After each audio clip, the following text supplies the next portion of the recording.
Demigods and mortal viewers, welcome back to our Percy Jackson and the Olympians breakdown series on Disney Plus. I'm your guide through the high stakes adventures that fake launch. And today we're exploring the enchanting episode 6.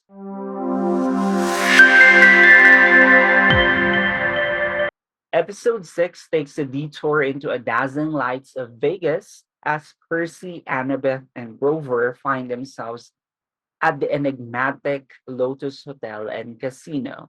But beware, for in this seemingly timeless place, the risks are greater than they appear.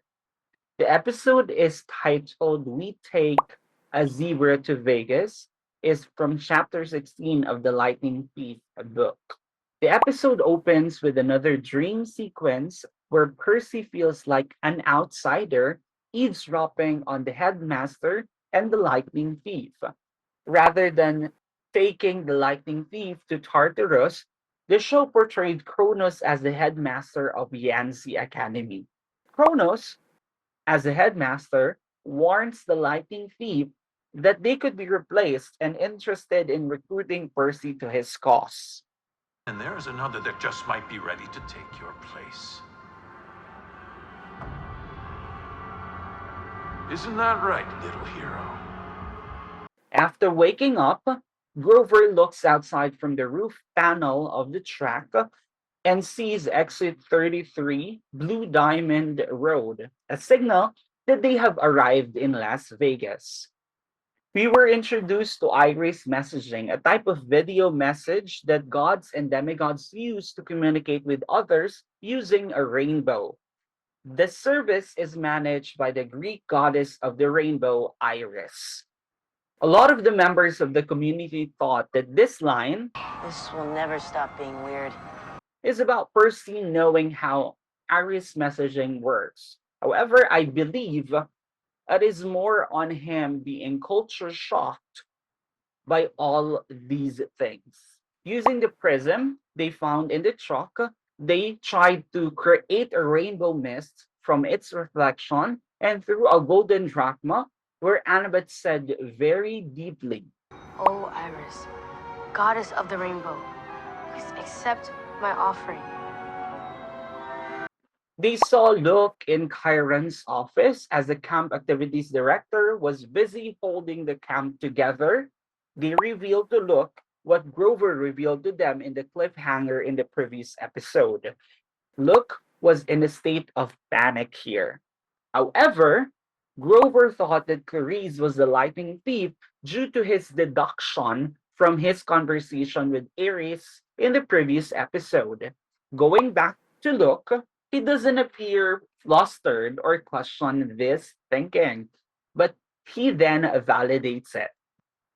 Afterward, Percy said, There's more to this than just the bolt, something bigger. Don't ask me how I know, you just gotta trust me.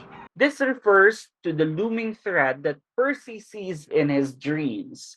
Then, they tasked Luke to observe Clarice in the camp. The differences between the source material and in the show are apparent. The Iris messaging took place after the Chimera at the Ark before their Eris's encounter. However, in the show, it is after their encounter with Ares. Likewise, in the show, they deliberately terminate the transmission since Percy is going to ask about Luke's dad, Hermes, whom we will meet later. The book depicts that the message was broken when their time on the nozzle ran out. Before Percy can mention that they are meeting with Luke's dad, Annabeth ends the call and reveals that Luke hates his father, blaming him for what happened to his mother. This is one of the plot points in the fifth book, The Last Olympian. The premature mention of Luke's mother may make the character's motivation justified later. As Grover shared the plan, he divulged that the animals in the track have planned to escape. They only need a thumb for their cages to open. This shows Grover's ability to talk to animals. This exposes another criticism of the show: more talk, less show. We cut to the scene after they freed the animals from Kindness International truck. We can see a boy taking a picture, a typical behavior right now. Okay, a kid feeding a camel, and we can see an ostrich run off the screen, a turtle, and a ram. We also see a woman in panic. In the background, we see a Mia Mouse live at the Juniper room and is in a small ad here. Juniper is a Dryad girlfriend of Grover in the series. We first encountered the Dryad in the second episode. There must be an animal that flies or rams this screen. There is a DJ Horus Iris. It must be a nod to Egyptian gods Horus and Iris, and probably to Cain Chronicles.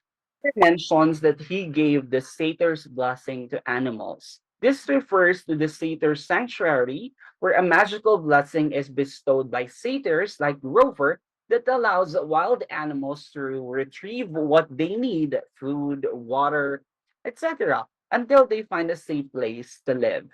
Then they find the Lotus Hotel and Casino. The magnificent design of the hotel from the outside with a roller coaster around it is absolutely stunning. In the show, it is obvious that their destination is this. However, in the books, they are invited by the hotel's doorman while they are roaming the streets of Las Vegas. We enter the hotel with the Dua Lipa song Levitating. The song suggests that meeting someone and falling in love at the perfect time. This might allude to the growing relationship between Percy and Annabeth. Likewise, the title itself gives the vibe of the alluring nature of the Lotus Hotel and Casino, a more fitting song rather than the bisexuality themed song Poker Face used in the movies. Percy jokingly just wants to hang out at the Lotus, but Annabeth insists that they have to find Hermes. Grover mentions the story of the island of the Lotus Eaters from Homer's epic poem, The Odyssey, which the location is based on. In the poem, Odysseus and his men encounter an island inhabited by mysterious people who constantly eat lotus flowers. These lotus flowers leave people in a state of bliss and ignorance, losing all sense of urgency or personal desire other than wishing to stay on the island. So, Annabeth warns them not to eat or drink anything the hotel has to offer. They decided to split up. Since Percy hadn't seen Hermes before, he was accompanied by Annabeth. Another criticism of the show is that the trio is often split up during their quest, to which Grover is always on his own. Annabeth tells Percy that Luke's mother is a seer, a mortal who can see through the mist. As a result, seers often lose their minds just due to the overwhelming traumatic things the average human beings couldn't see. Annabeth also affirms the hatred Luke thrusts upon Hermes and blames him for what happened to his mother. Hermes wants to be on the good side of Luke, so Annabeth wants to use this leverage to make the god of travelers help them. Meanwhile, we can see two boys wearing purple shirts running behind Annabeth and Percy. Noticeably, the other boy is blonde. Who is blonde and always wears a purple shirt, you ask? My bet is on Jason Grace from Camp Jupiter. Grover sees Augustus, a satyr who was close to his uncle Ferdinand. Augustus runs, but Grover catches up with him. He is one of the new characters added to the Disney Plus show, just like the three nymph Helena in episode 2. Many people confused Mark Hamill as Augustus, but he was played by Ted Dykstra. Grover mentions that Augustus is a big part of his family. The latter seems to be a mentor figure to Grover's uncle Ferdinand, whom we last saw petrified in New Jersey. Augustus reveals that he has found Pan and mentions that the lost god is in the casino. It was later revealed that this is just a virtual reality game that Grover also tried. Once again, we have a modern update of this story. We cut to Percy talking about his dreams to Annabeth. He deduced that the war between Poseidon and Zeus was just a precursor of something bigger than just a war. This, of course, is referring to the plot of the Percy Jackson series that spans 5 books. In the background, we hear a voice shouting the name. This is like the least natural place in the world. Seems like a strange choice. This is the voice of Nico D'Angelo calling for his older sister Bianca. We already heard the shout out of the D'Angelos in the first episode. These two children of Hades were trapped in the Lotus even before the World War II and unintentionally stayed there for almost 70 years. Although we were not sure where they are exactly, we can assume that the other characters we've seen throughout the episode. But if I have to guess, this girl in the VR scene is Bianca. She is an expert archer. Next to her, a boy is wearing quite similar clothes to her. It might be Nico. After a while, Grover forgets who he is with in the casino without eating or drinking anything. And we cut to Hermes playing carps, a popular casino game. Percy and Annabeth asks the god for help, but they are rejected until they mention Luke, which gets Hermes's attention. So he takes the two demigods to a restaurant to talk privately.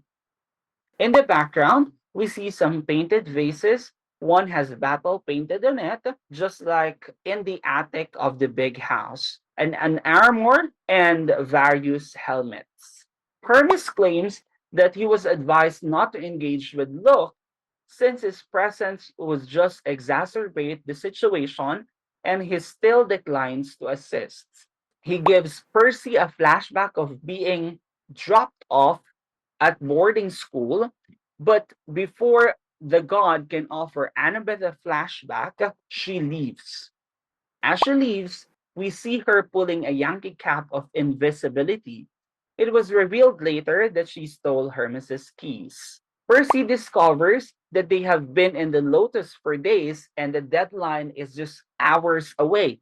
So Hermes tells them they are running out of time. And they realize that they pumped the lotus flowers into the air. Annabeth admits she took Hermes's keys and they try to recall their third friend. When they see Augustus, they remember Grover and pursue the elder satyr. They follow Augustus and Percy slams him to the ground, demanding the location of Grover. Grover is found playing a virtual reality game, and he is irritated when they remove his VR goggles. I was so close.